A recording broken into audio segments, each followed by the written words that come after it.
আমরা প্রায়ই বলি কাল থেকে শুরু করব বা সঠিক সময়ের অপেক্ষায় আছি, কিন্তু সত্যিটা হলো নিখুঁত সময় বলে কিছু নেই।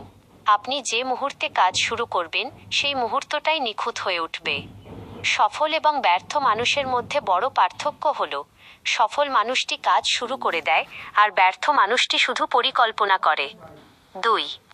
ব্যর্থতা কোনো শেষ নয়। রাস্তা চলতে গিয়ে হোঁচট খাওয়া মানে এই নয় যে আপনি হাঁটতে পারবেন না, বরং হোঁচট খাওয়া মানে আপনি শিখলেন ওই জায়গায় গর্ত আছে।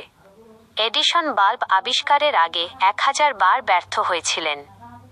কে রাউলিং হ্যারি পটার ছাপানোর আগে 12 বার প্রত্যাখ্যাত হয়েছিলেন। ব্যর্থতা হলো একটি ফিডব্যাক। এটি আপনাকে বলছে আপনার পদ্ধতিতে পরিবর্তন আনা দরকার, আপনার লক্ষ্যে নয়। 3. আপনার প্রতিযোগিতা আপনার সাথেই। অন্যের ফেসবুক স্ট্যাটাস বা সাফল্য দেখে নিজেকে ছোট ভাববেন না।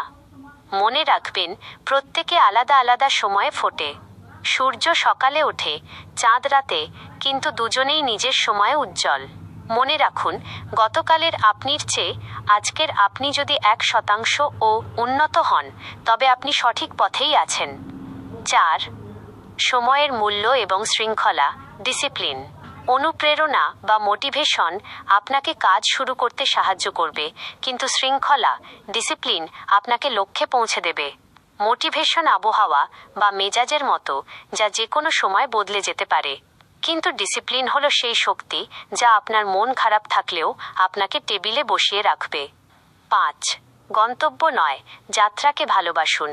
বড় পাহাড় জয় করতে হলে পাহাড়ের চূড়ার দিকে তাকিয়ে থাকলে হবে না, বরং প্রতিটি কদমে নজর দিতে হবে। প্রতিদিনের ছোট ছোট জয়গুলো উদযাপন করুন। আজ যদি আপনি একটি কঠিন কাজ শেষ করতে পারেন, তবে নিজেকে পুরস্কৃত করুন। নিজের জন্য কিছু প্রতিজ্ঞা। এখনই নিজের চোখ বন্ধ করে নিচের কথাগুলো মনে মনে বলুন। 1. আমি আমার অতীতের বন্দী নই, আমি আমার ভবিষ্যতের